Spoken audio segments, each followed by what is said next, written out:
welcome back to the channel, lads and ladies.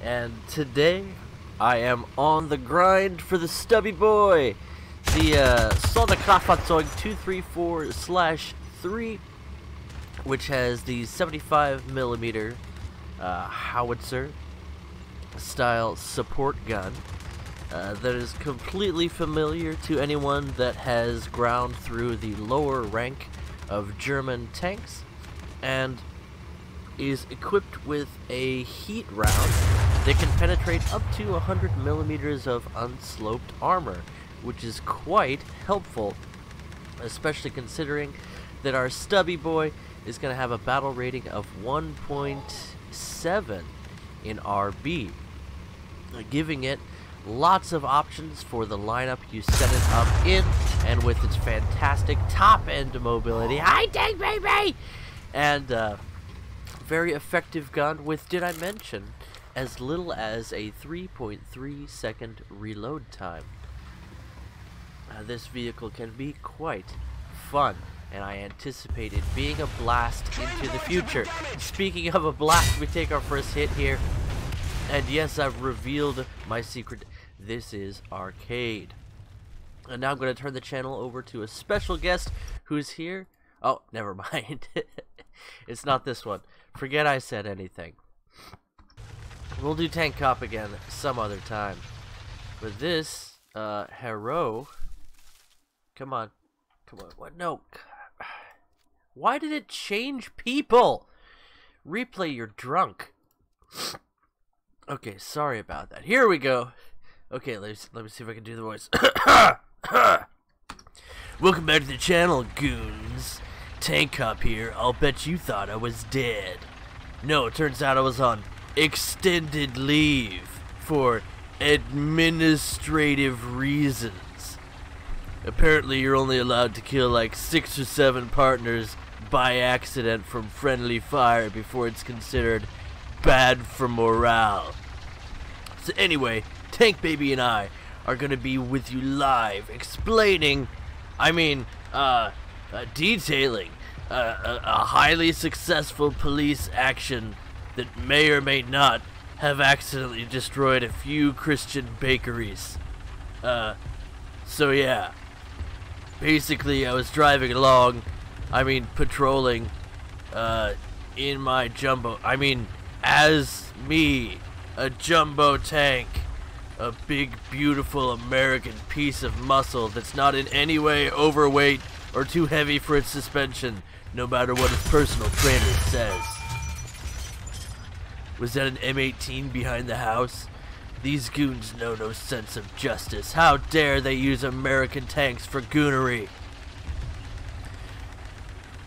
So yeah, we're definitely gonna push in there and give them the business. The business of justice. Steve, depress the cannon. You're not all that attractive. I don't know what the big deal is. Steve, that's not what I meant. Also, Cannon, you're gorgeous. Saying anything else is a breach of contract. Okay, so maybe we can't shoot him through the house. Also, the Yamadas would like us to stop shooting through the house. Charge! Steve, load APHE. Alright, this is a brief moment where I have to think and collect myself, because sometimes myself gets distracted, especially when Tank Baby is doing cute things. Tank Baby, less cute, more combat. Yeah, sorry about those dishes, Yamadas. The cop tank police department will compensate you. Shoot him in the booty. And for some reason we took out the crew. Exploding fuel tanks? Maybe. That's pretty awesome. Okay, are you guys sick of Tank Cop yet? I really do want to do more, but this is just like a bonanza of one-shots here. And, oh man, I really want to do another Tank Cop episode, but I just don't have it in me right now. Okay, M6A1, how about another one-shot? One-shots for days. Yeah, I know this is Arcade, but the same principle applies here, And I do like to grind in arcade occasionally during events, as I've mentioned. And you know what? I enjoy Tank Arcade.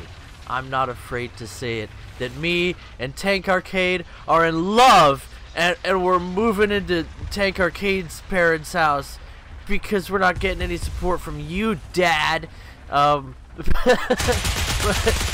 Actually, oh my goodness, that is loud. Actually, the Sherman Jumbo does very well in arcade, as I believe I've demonstrated here.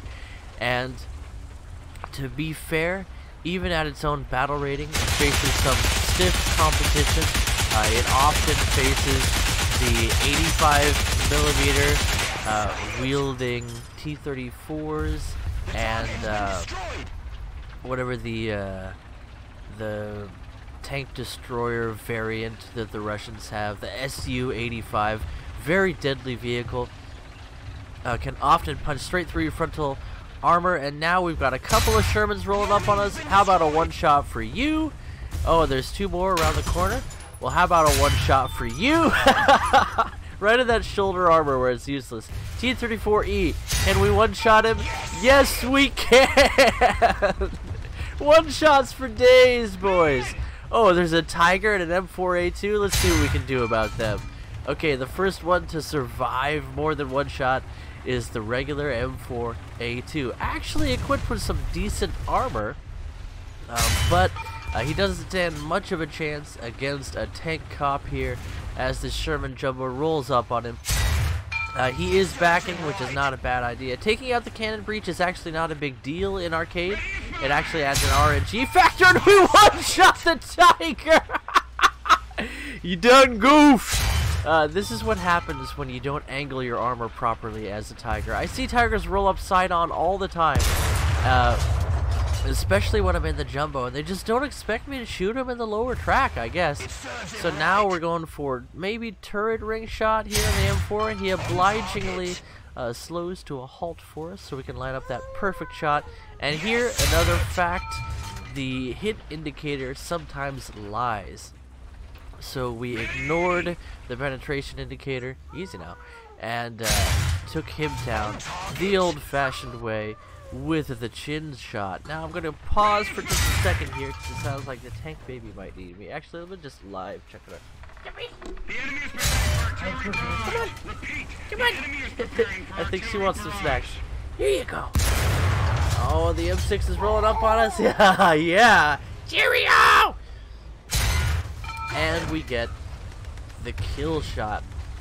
His mistake was not pushing toward our side aggressively enough.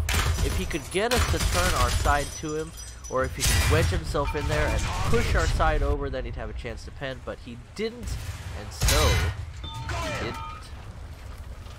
M10 doesn't stand a chance. Looks like he didn't even unlock the add-on armor yet, which does make the M10 a bit more of a sticky, slippery opponent. Oh, you are so pretty.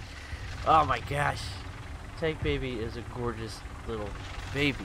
And I will hear no other. Everything is so silly. So we actually end up picking up, we got 1 credit for an airplane kill, and now 2. Not bad. Not bad at all. And with 11 kills in arcade, I've achieved 1 task for the day, which is to get 11 kills in arcade. Go figure. But train drives have been damaged. A challenger appears, and we get one that actually impacts on the separation. The separation plate between the engine and the crew compartment, and uh-oh is right, Tank Baby. He's in some serious trouble now. All we managed to take down with that particular shot was the loader, but he's going to have some trouble punching through our frontal armor with his gun. It is possible. In fact, he doesn't necessarily have to aim for a weak spot to punch through the lower glacis plate. However, he goes for the turret. Bad idea, but again, I don't blame him at all. He's kind of in a hurry here. Bombs coming in, So it's time for us to move, and we take down the Challenger. I'm not sure where those bombs went, but they're not a problem. And surprisingly, we have 12 ground kills, 2 air kills, by the way. And we don't need to push their spawn yet. But now, it's time to set up shop, the only place where the enemy can appear, and do a little bit of the camping. And this is going to be a profitable camping expedition. My goodness. So, all in all, this has been an exceptional match in the Jumbo. I hope you've been as excited as I have. And how many hits to kill a Tiger E? Well, a whole lot if they still have spawn protection, you idiot. But again, speaking of the goofs, this Tiger E, once again, he's well aware that I'm shooting at him, but he does not angle. And you know what? I don't really blame him. He had an M6 and an M18 to his side there at about a 60-degree angle from my position. So he decided to prioritize his targets. And unfortunately, we were just able to one-shot derp him as soon as spawn protection was gone. Too bad, so sad, but that's what happens when your team gets melted by the tank cop. And we are actually managing to get some shots through the Churchill Mark III here, through the weak spot in his frontal armor. If he's completely flat on, we can barely punch through that. We do take down the cannon barrel, which in arcade, if you're not familiar, does make a difference. It makes this gun practically useless. Now we're down to APCR, which is convenient because we have a Tiger facing his frontal plate towards us. One shot slices right through, and the other one finishes off the crew with some nice spalling, which is something that it is refreshing to see come to the round of APCR. So what a match. Lots of fun. The blood was pumping. I was having a good time. And we got some serious progress toward getting the Stubby boy with that round. 14 ground kills and 2 air kills. And yes, I have unlocked der Sdkfz 200, whatever it is, 234/3. So if we go into Landship Hans, which is my lineup for, excuse me, der Neubaufahrzeuge, I've modified it to be, look at this, he's a grumpy Cyclops, grrr! He's got the Stubby boy gun. And it's just a delightful looking little vehicle, kind of awkward looking. I asked my wife what she thought about it, and she said it looks awkward. And, you know, she might be a little bit right.